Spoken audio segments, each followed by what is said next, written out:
In a few minutes, the salmon will shoot out of the ship into the pen through these pipes. The unloading process uses air, so Corey makes sure all the valves are sealed tight. Jackhands and wheelhouse do most of the work. I just watch to make sure nothing flies apart.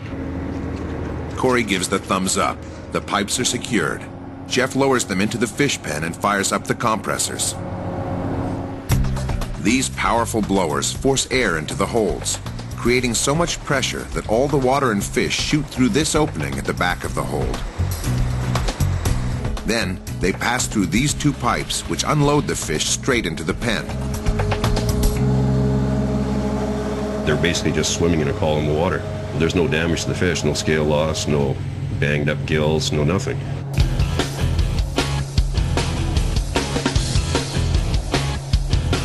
With a three-man crew, it only takes half an hour to offload 15,000 salmon into the pens.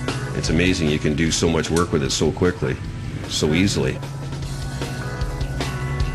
The job of the Sterling carrier is now complete. Jeff and his crew delivered a 20-ton load of live salmon in record time to the Englewood processing plant. You can't beat that kind of freshness.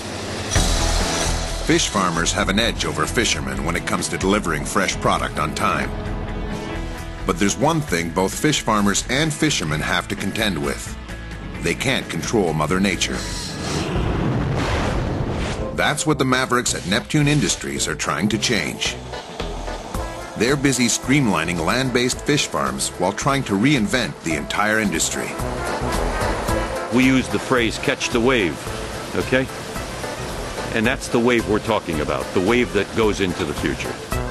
Sal Church and Ernie Papadoyanis are the two Florida-based founders of Neptune Industries. The fish raised here are completely natural.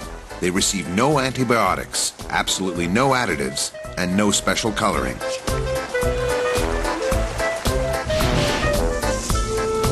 These are our hybrid striped bass that we produce from fingerling to market size in about 8 months. Ernie and Sal chose these fish because they're big sellers. 5 million kilograms of hybrid striped bass are sold every year. That number is expected to climb to 100 million by the year 2015. To get these hybrid striped bass, Sal and Ernie mate saltwater striped bass with southern white bass.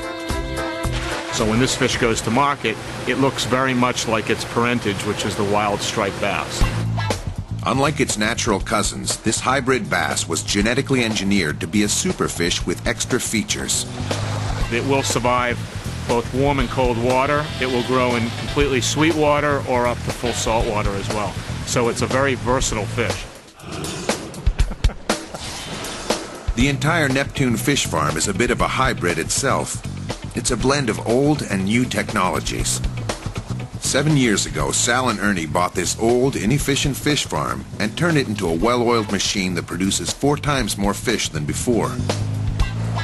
These long tanks are called raceways, designed to mimic a stream with a mild current. They pump extra oxygen into the water so the fish can metabolize food quicker and grow faster.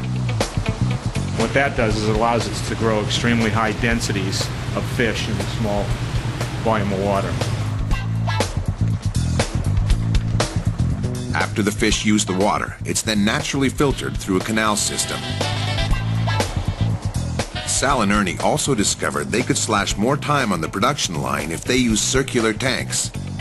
With a stronger current, the fish swim harder and build more muscle. It actually ended up knocking off about 30 days on the growth cycle, just changing from a raceway to a circular tank.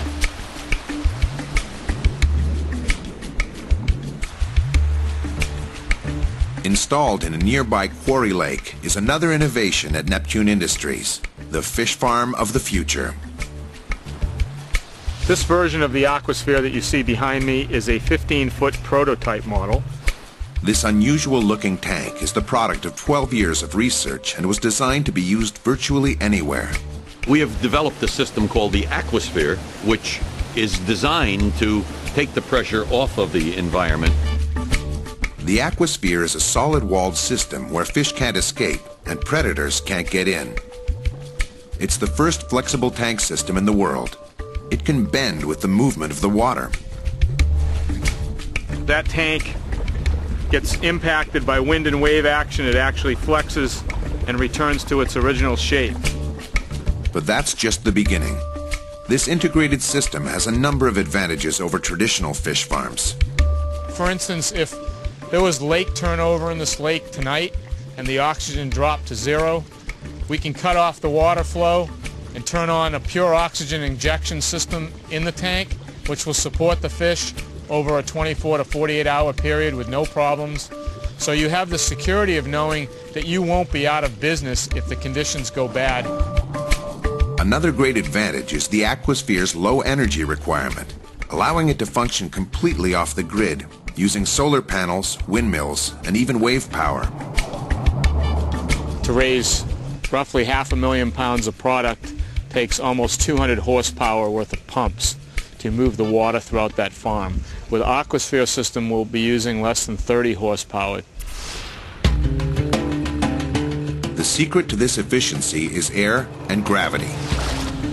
A small blower pushes air through a submerged pipe connected to the Aquasphere, creating a circular motion in the tank. That motion becomes a force that brings waste to the bottom of the tank for evacuation. Sal and Ernie are true believers in recycling, and they came up with a way to turn fish waste into energy.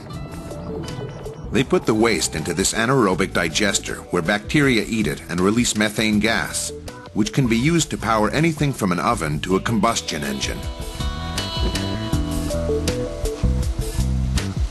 Whatever's left of the waste is used as fertilizer in this hydroponic greenhouse.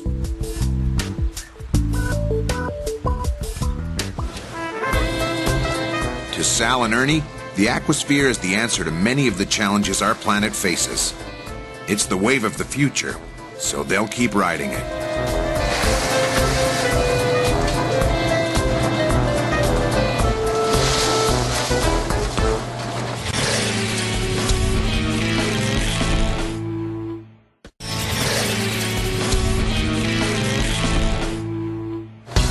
The key to fresh fish is speed. The quicker it gets to your plate, the better the taste. And when it comes to frozen fish, speed counts too. Meet Henderson Marr, the one and only sushi scientist. My background is in biochemistry and molecular biology. Henderson and his wife own Banzai Sushi in Seattle, Washington. It all started in 1991 with a food stand where they quickly discovered sushi was the biggest seller. I like sushi a lot. So pretty soon they began rolling their own. I was always getting compliments on cooking and so forth, so I thought, you know, that kind of feeds your ego a little bit.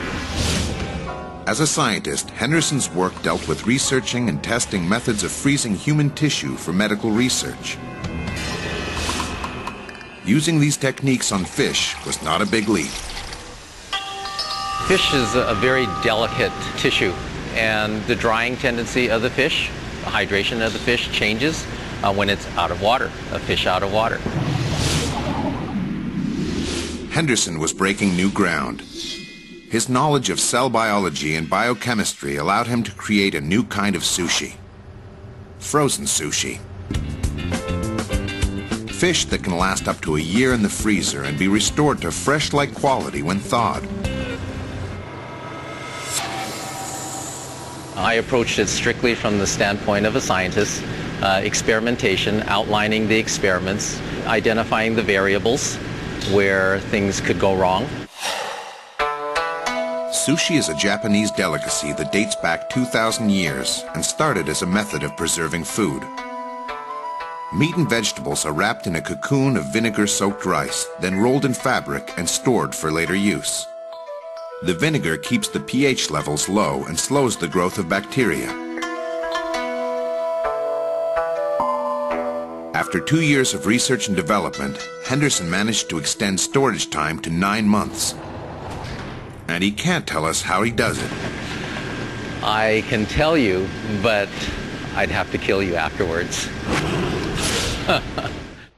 To work out the perfect method, Henderson looks at each step to determine what could go wrong.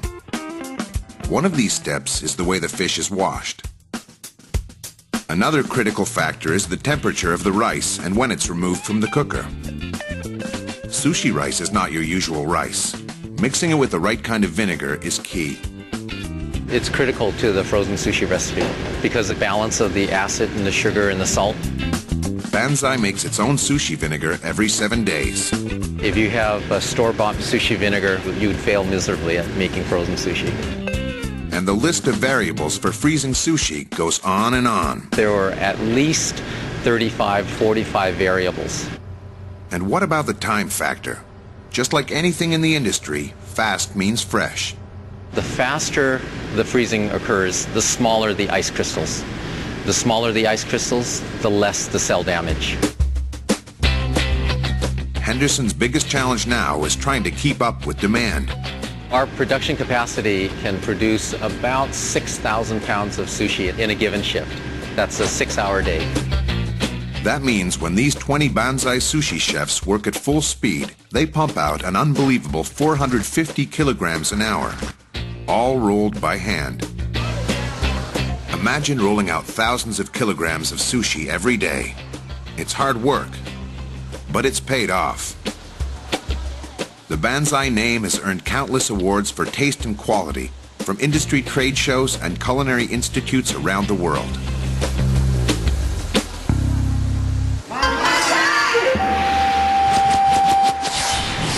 New fish processing technologies are transforming the fishery, and even longtime fishermen are getting a piece of the action.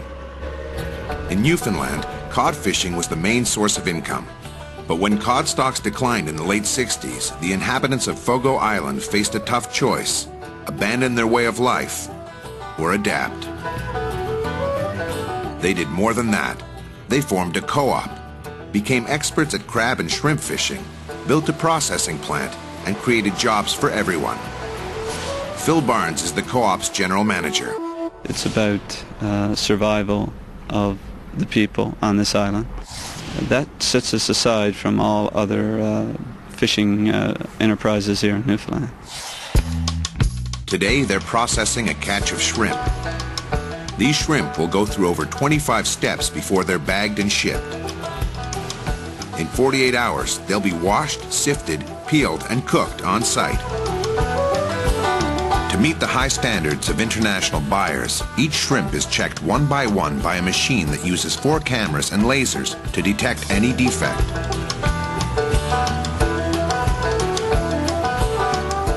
The shrimp are also inspected by hand before being frozen, bagged, and passed through a metal detector to ensure nothing from the equipment or ship has tainted the batch. Once the shrimp clear security, they're shipped to market. This plant helped save Fogo Island and its 3,000 inhabitants. They'll be busy for many years to come. The demand for seafood is at an all-time high, so David Samuels will continue to be on the lookout for the best deal on the market. Andy and Joe Russo will hope for squid, but catch whatever they bump into. Blair will build more fish farms and produce enough salmon for the Sterling carrier to load and deliver to the processing plant on time. And the boys at Neptune Industries will push the envelope so the future of the fishery remains bright. And that's what that's about.